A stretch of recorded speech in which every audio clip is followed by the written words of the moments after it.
وبركاته. ازيكم عاملين ايه؟ النهارده جاي لكم بفيديو جديد. فيديو جديد من اكتر اكله انا بفضلها من ايد ماما. اي اكله بصراحه من ايد ماما يعني بفضلها. يعني كل اكل ماما يعني ايه اول يوم عندي ماما.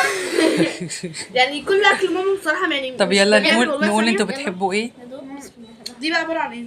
عباره عن ايه بقى؟ اقول لكم انا دي عباره عن ايه. دي عباره عن بطاطس قليينها، وبصل متقطع شرايح زي ما انتم شايفين كده ناي، وبقدونس وكبده فراخ. طيب البهارات بقى ايه؟ يلا ندوق. طب اقول لهم البهارات. اهم حاجه في الوصفه دي عشان طعمها يبقى حلو معاكم ان انتوا تحطوا لها سماق وملح وفلفل اسمر، بس ما تزودش عن اي حاجه خالص. لكن بالنسبه لي انا اهم حاجه الطحينه. هو بالنسبه له اهم حاجه الطحينه.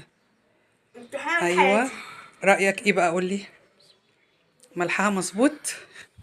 دي حاجه منك مظبوطه حبيبي. بصوا احنا هناخد كده ندوق كل حاجه اهو. هندوق الاول بطاطس لوحدها.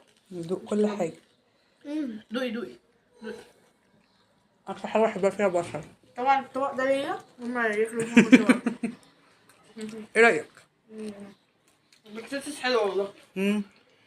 بحب السماق ولا ينفع تعملها بالفحم تبقى احلى. هيدوكوا طعم الشوي. تزورتوا ولا ايه؟ لا جامده قوي. طيب والجرجير هنا بصوا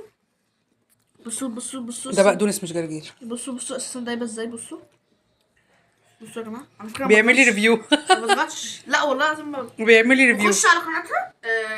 طبخ عليكي وطبخ عليا جينا بسام. بصوا وهي دي اللي بتصورنا من ورا الكاميرا. بصوا لو انتوا عايزين والله عشان تعرفوا. بضغط جامد. بصوا اهي طيب يلا يا جماعه، اتمنى تجربوها تعالوا كلوا معانا بقى ان شاء الله تعجبكم.